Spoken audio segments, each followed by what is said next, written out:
Never trust a submarine that forgets part of its own history. The words were quiet, almost swallowed by the steady crash of waves against the pier, but they made Petty Officer Noah Carter stop in his tracks. The morning air carried the scent of salt, diesel fuel, and fresh paint across Naval Station Kingsport. Above the harbor, gray clouds drifted slowly over the massive silhouette of the USS Blackfin. The attack submarine sat motionless at Dock 7, its dark steel hull reflecting strips of pale sunlight between patches of shadow. Hundreds of sailors moved across the waterfront preparing for the most important demonstration in the vessel's recent history. In less than 2 hours, Rear Admiral James Whitaker would arrive to inspect the submarine before a highly publicized operational exercise. Everything needed to be perfect. Everything except it wasn't. Inside the Blackfin, engineers had spent nearly 3 days fighting a mysterious navigation failure that refused to disappear. Every diagnostic system reported normal conditions. Every computer displayed green indicators. Yet the submarine's internal guidance network continued producing unexplained errors. Nobody could identify the cause. Nobody could even agree on where the problem was coming from. Frustration hung over the entire dock like a storm cloud. Near the center of the pier stood Chief Engineer Kyle Mercer. At 29 years old, Kyle represented everything the modern Navy valued. Sharp, educated, confident. His tablet contained more technical data than entire submarine crews once carried aboard their vessels. He trusted systems. He trusted algorithms. Most of all, he trusted himself, which was why he immediately dismissed the elderly man standing several yards away. Richard Hayes looked completely out of place. 82 years old, white hair moving in the ocean breeze. A faded green field jacket that appeared older than some of the sailors working nearby. His hands rested inside his pockets as he stared at the submarine with an expression that was impossible to read. He wasn't looking at the command tower. He wasn't watching the crew. He wasn't paying attention to the activity surrounding him at all. His eyes remained fixed on a single location near the center section of the hull. Kyle followed his gaze and frowned. "Can I help you, sir?" he asked. The word sir sounded more like a warning than respect. Richard didn't answer immediately. The harbor seemed strangely quiet around him. Only the distant cries of gulls and the soft hum of generators broke the silence. Finally, he nodded toward the submarine. "Why did they weld it shut?" Kyle blinked. "Excuse me." Richard raised one weathered hand and pointed toward a section of steel hidden beneath layers of paint. "That compartment." Kyle stared at the hull. Then he laughed. A few nearby technicians joined him. "There's no compartment there." Richard never looked away from the submarine. There used to be. More laughter. One technician shook his head. Another smirked. To them, Richard looked like every retired veteran who wandered onto a naval base chasing memories from another era. Kyle folded his arms. "I have every blueprint for this submarine. Every maintenance record. Every modernization package." He tapped the tablet in his hand. "There's nothing there." Richard finally turned toward him. His pale blue eyes were calm. Too calm. The kind of eyes that had seen enough years to stop arguing with people who believed they already knew everything. "Then your blueprints are incomplete." The laughter faded. Not because anyone believed him. Because of how certain he sounded. Richard stepped closer to the edge of the pier. The wind tugged gently at his jacket as he studied the hull. "The question isn't whether it exists," he said softly. "The question is why nobody remembers it anymore." For several seconds, nobody spoke. The wind rolled across the harbor, rattling loose chains against the pier and carrying the distant cry of seabirds over the water. Chief Engineer Kyle Mercer stared at Richard Hayes, waiting for the old man to crack a smile or admit he was joking. Neither happened. Richard simply stood there with his eyes fixed on the submarine. The certainty in his expression was beginning to irritate everyone around him. Kyle let out a short laugh and turned toward the nearest technicians. "You hear that?" Apparently, the Navy forgot an entire compartment. A few chuckles followed, but they sounded weaker than before. Something about the veteran's confidence made the joke feel incomplete. Richard slowly walked several feet along the pier. His pace was unhurried, deliberate. He moved like a man who already knew where he was going. The Blackfin towered above him, nearly 300 feet of steel, technology, and classified engineering. Sunlight flashed across its dark hull while crews hurried to prepare for the Admiral's arrival. Yet Richard seemed interested in only one thing. He stopped near the center section of the submarine, and looked at a patch of steel barely different from the rest. There, he said quietly. Kyle shook his head. You are looking at a maintenance reinforcement plate. Richard tilted his head slightly. No, I am looking at a hatch. The engineer sighed dramatically. Sir, that area has been inspected dozens of times. Not from the inside, Richard replied. The answer landed harder than anyone expected. Kyle opened his mouth, but found himself hesitating. Around them, several technicians exchanged uncertain looks. One of them stepped closer to the hull and examined the section Richard had identified. At first glance it looked ordinary, but after a moment he frowned. There was something unusual about the weld pattern. Not obvious. Not enough to prove anything. Just enough to create doubt. Nearby, Noah Carter quietly watched the exchange. He had spent years around sailors, officers, engineers, and veterans. Experience had taught him that confidence came in different forms. Kyle's confidence was loud. Richard's was not. The old veteran never raised his voice. Never argued. Never tried to convince anyone. He simply stated things as facts. That was what bothered Noah. A loud alarm suddenly echoed from inside the submarine. Several crew members immediately turned toward an open-access hatch. Moments later, a lieutenant emerged looking frustrated. Navigation system just failed again, he announced. Groans spread through the nearby engineers. Kyle muttered something under his breath and rubbed his forehead. Every attempt to fix the problem had failed. Every diagnostic cycle ended with the same unexplained error. The timing could not have been worse. Richard glanced toward the submarine's interior. His expression never changed. It is connected, he said. Kyle spun around. What is connected? Richard looked back toward the hidden section of hull. The failure. Silence returned. Even the technicians stopped moving. Kyle folded his arms tightly. You have not been aboard this vessel. You have not seen the systems. You do not know what is happening inside. Richard nodded once. Then tell me something. What? Kyle asked. If every computer says nothing is wrong, Richard said, why does the submarine keep disagreeing? Nobody answered. Because nobody had an answer. Noah felt a chill despite the warm morning air. For the first time, he was no longer wondering whether Richard Hayes was mistaken. He was beginning to wonder how much the old veteran actually knew. The atmosphere along Dock 7 shifted in a way that nobody could quite explain. The harbor looked exactly the same. Sailors still moved between equipment pallets. Technicians still hurried in and out of the submarine carrying tablets and diagnostic tools. The ocean still rolled against the seawall in slow rhythmic waves. Yet something had changed. Chief Engineer Kyle Mercer felt it first. He hated the feeling. Richard Hayes was standing less than 20 feet away, doing absolutely nothing. He was not touching equipment. He was not reviewing schematics. He was not asking questions. Somehow that made him more irritating. Kyle preferred problems he could measure. Problems he could solve. Richard represented neither. The old veteran simply observed. Every few moments his eyes moved from one section of the submarine to another, as though he were reading a language nobody else could see. Enough, Kyle finally said. This has gone far enough. Several technicians turned toward him. The engineer straightened his shoulders and gestured toward the vessel. This submarine contains some of the most advanced systems ever deployed by the United States Navy.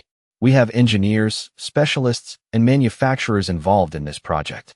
We do not need ghost stories from 50 years ago. A few nervous laughs followed. Kyle looked pleased. Richard remained silent. That silence somehow made the laughter fade faster than it should have. You really think there is a hidden compartment in there? Kyle asked. Richard studied the submarine for another moment before answering. I know there is. Based on what? Richard slowly turned toward him. Because I helped build it. The words landed like a dropped wrench hitting steel. Nobody spoke. Then Kyle laughed again. Louder this time. You helped build the Blackfin? More technicians joined him. The submarine had entered service years after Richard's active career should have ended. The statement sounded impossible. Ridiculous. Noah Carter noticed that Richard did not react to the mockery. Not even slightly. The old veteran looked almost disappointed. As if he had expected exactly this response. No, Richard said calmly. Not the submarine. The compartment. The laughter stopped. Kyle blinked. What compartment? Richard looked back toward the welded section of hull. The one nobody remembers. A gust of wind swept across the dock. Loose papers fluttered against a nearby equipment cart. Somewhere deeper inside the vessel, another warning tone echoed through the steel structure. The sound seemed distant and strangely hollow. Noah found himself staring at the hidden section of hull again.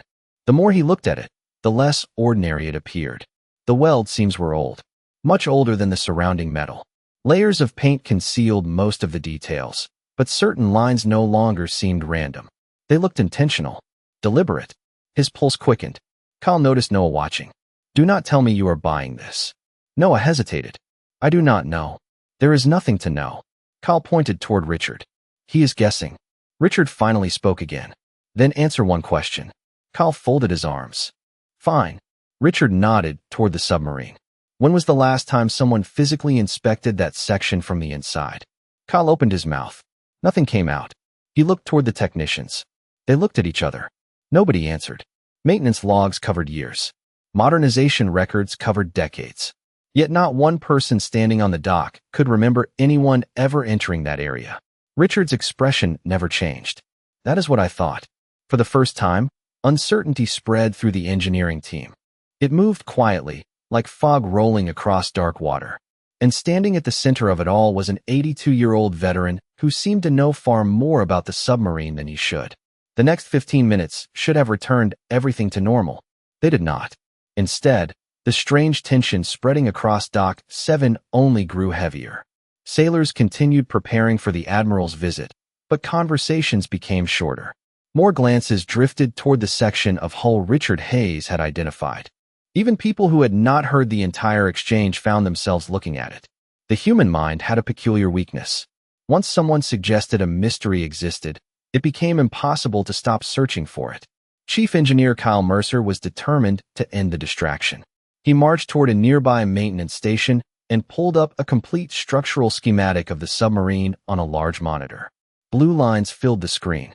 Compartments, access routes, equipment spaces. Every section of the vessel appeared exactly where it should. Kyle pointed toward the display. "There." His voice carried across the dock. "Every inch of this submarine is documented." Several technicians nodded. The evidence seemed obvious. Richard walked over and studied the schematic. His expression remained calm. He examined the screen for several seconds before quietly asking a question. "What year is that drawing from?" Kyle frowned. "The current modernization package." Richard nodded slowly. "That is not what I asked." Kyle hesitated. Richard pointed toward the screen. "What year was the original structural drawing made?" Nobody answered immediately. One technician began checking metadata files. Another searched archived records. The silence stretched longer than expected. Finally, someone spoke. 1987. Richard nodded again. "Interesting." Kyle crossed his arms. "What is that supposed to mean?" Richard looked toward the submarine. "It means whatever was there before 1987 would not appear on that drawing." A few technicians exchanged nervous looks. Kyle immediately shook his head. "That is not how modernization records work." Richard smiled faintly. It was the first sign of emotion anyone had seen from him all morning. "Actually," he said softly, "sometimes it is." The harbor wind strengthened. Flags snapped sharply above the waterfront. Somewhere below deck, another warning tone echoed through the submarine's steel frame. Noah Carter noticed several engineers turn instinctively toward the sound. The navigation issue was still there, unchanged, untouched. Every passing minute increased the pressure. Richard slowly walked back toward the hull. He stopped directly beneath the suspicious section and rested his hand against the steel. The metal looked ordinary, cold, silent. Yet Richard's eyes narrowed slightly, almost as though he were listening. Noah found the gesture strangely unsettling. "What are you doing?" Kyle demanded. "Remembering," Richard answered. The word hit Noah harder than it should have. Remembering. Not guessing. Not assuming. Remembering. Richard's fingers traced a nearly invisible line beneath several layers of paint. "There used to be a marking here." Kyle sighed dramatically. "And what did it say?" Richard did not answer immediately. For a brief moment, something distant appeared in his eyes. A reflection from another decade. Another version of this same waterfront. Then he quietly spoke. "Echo 7. The name hung in the air. Several technicians immediately searched their tablets. Nothing appeared. No records. No compartment. No maintenance history. No references at all. It was as if the designation had never existed. Kyle looked relieved. "There. Thank you. Case closed." But Noah noticed something nobody else did. Richard did not appear surprised.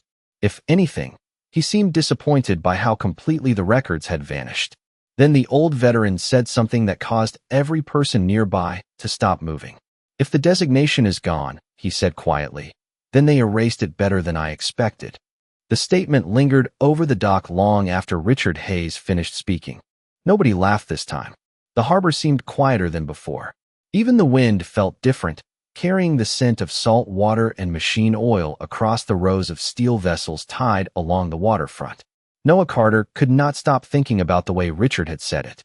Not with suspicion, not with uncertainty. He had spoken like a man discussing something he had personally witnessed. That was what bothered Noah most. Every instinct told him the old veteran knew something nobody else did. Across the dock, Chief Engineer Kyle Mercer tried to restore order. "Enough distractions," he announced. "We have a submarine to fix." Several technicians immediately returned to their assignments. Tablets lit up. Diagnostic reports reappeared. Conversations resumed. Yet the momentum felt forced. Their attention kept drifting back toward Richard. The old veteran seemed completely unaware of the effect he was having. He stood quietly near the railing overlooking the water. His eyes remained fixed on the submarine, as if he were waiting for it to tell him something. Noah watched him for another moment before slipping away from the crowd. A few minutes later, he entered a small administrative office overlooking the dock. The room smelled faintly of paper, coffee, and recycled air. He sat down at a computer terminal and hesitated. Then he typed 2 words into an archived personnel database. Richard Hayes. Hundreds of records appeared. Service entries. Technical certifications. Maintenance evaluations. Most were decades old. Noah scrolled through them carefully. Nothing unusual at first. Then he noticed something strange. Entire sections were missing.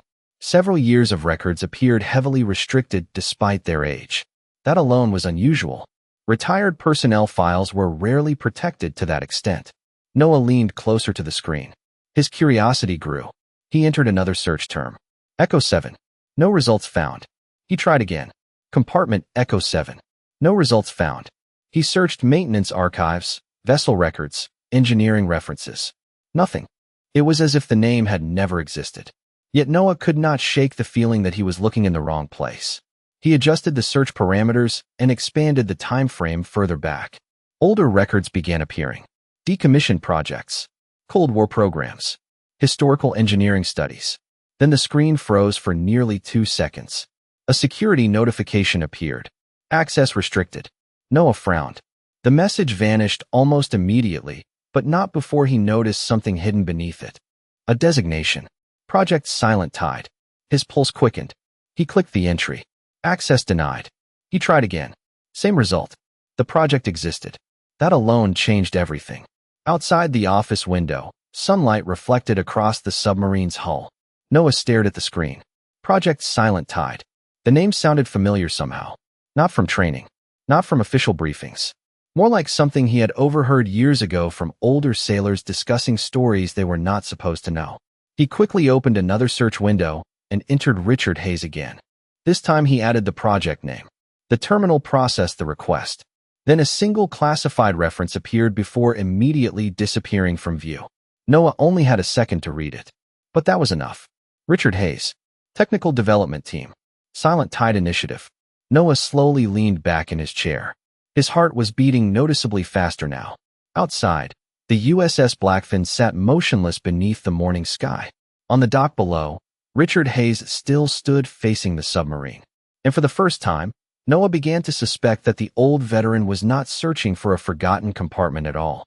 He was searching for something he had once helped hide. Noah Carter stared at the terminal for several long seconds after the classified reference vanished. The blinking cursor seemed unusually loud in the silence of the office. Project Silent Tide. Technical Development Team. Richard Hayes. 3 pieces of information that should not have existed together. Yet there they were, hidden beneath layers of restrictions and forgotten records. Outside the window, sunlight flashed across the dark hull of the submarine as crews continued preparing for the Admiral's arrival. Everything looked normal. Everything felt different. Noah quickly copied the project designation onto a notepad before the system could erase any trace of his search. Then he stood and looked back toward the dock. Richard Hayes had not moved much. The old veteran remained near the waterfront railing, watching the submarine with the patience of someone who had spent a lifetime waiting for the right moment. Noah made a decision. He grabbed his phone and walked outside. The air felt warmer now. The harbor breeze carried the smell of seawater and engine exhaust through the rows of equipment stacked along the pier. As he approached Richard, he noticed something unusual. The veteran's eyes were focused on a narrow section of hull directly above the location marked by the mysterious weld seams. Richard did not look surprised when Noah stopped beside him. "You found something," Richard said quietly. Noah froze. "How did you know?" A faint smile touched the corner of the old man's mouth. "Because you stopped looking at me and started looking at the submarine." Noah glanced around to make sure nobody was listening. "What is Project Silent Tide?" For the first time all morning, Richard's expression changed. Not dramatically, just enough for Noah to notice. A shadow crossed his eyes. "A memory. A long time ago," Richard said softly, "people believed some things were too important to leave in ordinary records." Noah waited. Richard looked back toward the water. "Most of those people are gone now." The answer raised more questions than it solved. Before Noah could ask another, his phone vibrated. A call from an unfamiliar number. He stepped away and answered. Petty Officer Carter. The voice on the other end was calm, professional, and carried the unmistakable tone of senior command. "This is Commander Lewis from Fleet Operations. I understand you requested archive access involving Richard Hayes." Noah's pulse quickened. "Yes, sir." A brief pause followed. "Where is Mr. Hayes right now?" Noah looked toward the dock. Richard remained standing exactly where he had been, watching the submarine. "He is still here, sir." Another pause. Longer this time. Then the commander spoke again. "Do not allow him to leave." The words sounded almost identical to an order. Noah swallowed. "Sir, who is he?" The response came immediately. "That is above your clearance level." The line went silent for a moment. Then the commander added something that made Noah's stomach tighten. "Rear Admiral Whitaker has already been notified. He is changing his schedule." The call ended. Noah slowly lowered the phone. Across the dock, technicians were still arguing over diagnostics. Chief Engineer Kyle Mercer remained convinced the navigation failure could be solved through software analysis. None of them knew what Noah now knew. The situation had moved beyond engineering, beyond maintenance, beyond routine operations. He walked back toward Richard. The old veteran never looked away from the submarine. "The Admiral is coming early," Noah said. Richard nodded as if he had expected it. "Yes," he replied. "He usually does when someone mentions Silent Tide." The next 20 minutes unfolded like the slow tightening of a cable beneath tension. Nobody on Dock 7 understood why the atmosphere felt different, but everyone could feel it. News traveled quickly through military installations, not through official announcements, through expressions, through whispers, through the sudden appearance of people who normally stayed far away from routine operations. Noah Carter noticed it first. 2 command vehicles had arrived without warning and parked near the administrative building. Several officers stepped out and immediately began speaking in low voices. None approached the submarine. None approached the engineering crews. Their attention remained fixed on a single person standing near the waterfront. Richard Hayes. The old veteran appeared completely unaffected. He stood beside the railing overlooking the harbor, watching sunlight dance across the water. To anyone passing by, he looked like an elderly visitor enjoying a quiet morning. Yet somehow senior officers were beginning to orbit around him without directly engaging him. Chief Engineer Kyle Mercer noticed the change as well. It only increased his frustration. He had spent the entire morning fighting a technical crisis, while an old man with no official role continued attracting attention from command staff. Worse, nobody would explain why. Kyle marched across the dock toward Noah. "What is going on?" Noah hesitated. "I am not sure." "Do not give me that." Kyle pointed toward the growing cluster of officers. "Somebody knows something." Noah looked toward Richard. "Maybe he does." Kyle let out an irritated breath and walked away. The answer only made him angrier. Nearby, another navigation diagnostic failed. Engineers exchanged exhausted looks. Every system continued reporting normal performance. Yet the submarine itself continued rejecting the data. It was as if part of the vessel was refusing to cooperate. Richard suddenly turned toward the submarine. The movement was subtle, but no one noticed it immediately. The veteran's eyes narrowed. He was staring at the same hidden section of hull again. Then he quietly said something that almost disappeared beneath the wind. "They never disconnected it." Noah stepped closer. Disconnected what? Richard did not answer. His gaze remained fixed on the steel plating. For several moments, he seemed lost somewhere far away. Then a memory surfaced behind his eyes. Not confusion, recognition. The kind that comes when an old puzzle finally reveals its shape. The backup network, he said softly. Noah frowned. There is no backup network. Richard glanced toward him. That is what they wanted people to believe. Before Noah could ask another question, activity suddenly erupted near the entrance to the dock. Sailors began moving with unusual urgency. Conversation stopped. Several officers straightened their uniforms. Others immediately stepped aside. A black government vehicle rolled slowly toward the waterfront. Every engineer noticed. Every technician noticed. Even Kyle stopped what he was doing. Rear Admiral James Whitaker had arrived nearly an hour ahead of schedule. The vehicle came to a stop. The Admiral stepped out. Tall, composed, silver-haired. His presence carried the quiet authority of someone accustomed to being obeyed. Several officers approached immediately. Whitaker ignored them. He scanned the dock once. Then a second time. His eyes settled on Richard Hayes. The Admiral froze. It lasted only a moment. Barely noticeable. Yet Noah saw it. So did Kyle. So did everyone paying attention. The Admiral changed direction immediately. He walked straight past engineers, commanders, and waiting staff officers. Straight toward the old veteran standing beside the harbor railing. The entire dock seemed to hold its breath. Richard Hayes finally turned around. The two men looked at each other across several yards of concrete and steel. Neither spoke. Then, to the complete confusion of everyone watching, the Admiral smiled like he had just found someone he had been searching for all morning. The smile changed everything. It was not the polite expression of a senior officer greeting a retired veteran. It was recognition. Genuine recognition. The kind that erased decades in an instant. Conversations across Dock 7 faded into silence. Sailors stopped walking. Technicians lowered their tablets. Even Chief Engineer Kyle Mercer stood motionless as Rear Admiral James Whitaker continued toward Richard Hayes. The harbor breeze tugged at uniforms and carried the distant sound of waves against the seawall, but nobody seemed to notice. Every eye followed the Admiral. Richard remained exactly where he was. Calm. Unhurried. As though none of this surprised him. When the Admiral finally reached him, he stopped several feet away. For a moment, neither man spoke. Then Whitaker let out a slow breath and shook his head. I cannot believe it is really you. Richard smiled faintly. You got older. A few nearby officers looked shocked. Nobody spoke to a Rear Admiral that way. Yet Whitaker laughed quietly. So did you. The exchange lasted only seconds, but it told Noah Carter everything he needed to know. These men were not strangers. They shared history. Important history. The Admiral's expression gradually became more serious. His eyes shifted toward the submarine. You found it, did you not? Richard looked at the welded section of hull. I found where it used to be. The Admiral followed his gaze. For the first time, uncertainty appeared on his face. I was hoping you were wrong. Richard did not answer. The silence itself seemed to serve as confirmation. Chief Engineer Kyle Mercer finally stepped forward. His frustration had reached its limit. Sir, he said, addressing the Admiral directly. With all due respect, nobody has explained what is happening. This man keeps talking about hidden compartments and erase projects. We have real engineering problems to solve.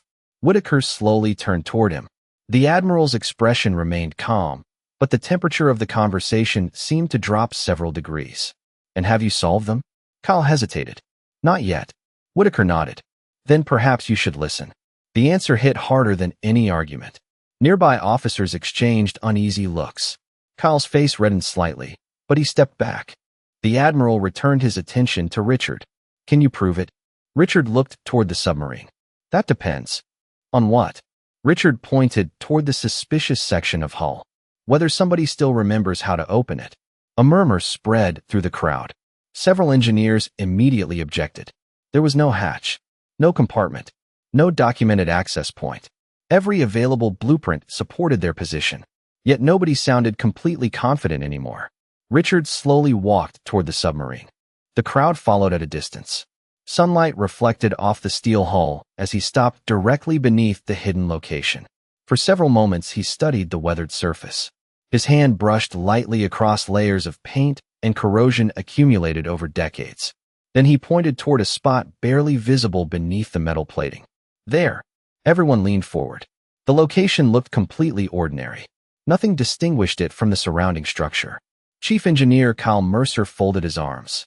That is a weld seam. Richard nodded. It is now. The words sent another ripple through the crowd. The Admiral stepped closer. You are certain? Richard looked at him. James, I signed the authorization order myself. Complete silence followed. No one moved. No one spoke. Then Richard extended his hand toward a nearby maintenance cart. I need a wrench. For a moment, nobody moved. The wrench sat in Richard Hayes's outstretched hand, while dozens of eyes followed every motion he made. The harbor had gone strangely quiet. Even the engineers who had spent the morning arguing stood silent now. Richard stepped closer to the submarine and knelt beside the weathered section of steel. The metal carried decades of paint, salt, and forgotten history. Slowly, he placed the wrench against a small circular indentation almost invisible beneath the surface. Chief Engineer Kyle Mercer stared in disbelief. That is not a fitting, he said. Richard glanced back at him. It was 50 years ago. He turned the wrench. At first, nothing happened. Then a faint metallic click echoed from inside the hull. Several people exchanged startled looks. Richard adjusted the angle and turned again. Another click answered from somewhere deeper within the submarine. Rear Admiral James Whitaker watched without saying a word. He looked less like a commanding officer and more like a man witnessing the return of something he thought he would never see again. Richard stood and pressed both hands against the steel panel. For several seconds, nothing happened. Then a low mechanical sound rolled through the hull. The seam everyone had dismissed suddenly became visible. Gasps spread across the dock. A narrow section of steel shifted outward by less than an inch. Richard pulled gently. The panel opened. Complete silence followed. Behind the hidden hatch was not an empty compartment. It was a sealed control space no larger than a walk-in closet, preserved like a time capsule. Dust covered the equipment. Old indicator lights sat dark beneath protective covers. Copper labels lined the walls. Everything looked untouched by time. Kyle stepped forward in shock. This cannot be real. Richard smiled faintly. Apparently it is. Engineers rushed closer. Noah Carter peered inside and immediately noticed something mounted near the rear bulkhead. A secondary navigation interface. Older than the modern systems. Simpler. Independent. Richard pointed toward it. There is your problem. One technician entered the compartment and examined the equipment. His eyes widened. Sir, this network is still connected to the main guidance architecture. Another engineer looked up from a diagnostic tablet. That is impossible. No, Richard said quietly. It is forgotten. Minutes later, after several checks, the truth became undeniable. The hidden system had remained partially active for decades. Every modernization had layered new technology over it without fully disconnecting the original network. The unexplained navigation failures were not random. The submarine had been receiving conflicting instructions from a system nobody knew still existed. The discovery spread across the dock like wildfire. Engineers stood speechless. Officers exchanged stunned looks. Years of confusion had been solved by an 82-year-old veteran everyone had dismissed. Rear Admiral Whitaker finally stepped forward.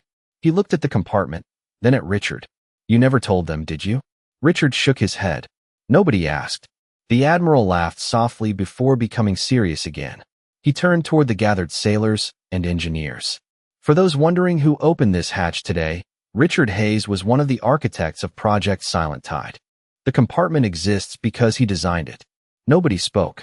Nobody needed to. The answer explained everything. Richard looked one final time at the hidden space. Then he quietly closed the hatch. The seam disappeared back into the hull, as if it had never been there at all. He handed the wrench to Noah, nodded once to the Admiral, and began walking toward the end of the pier. Behind him stood a submarine that finally remembered its own history.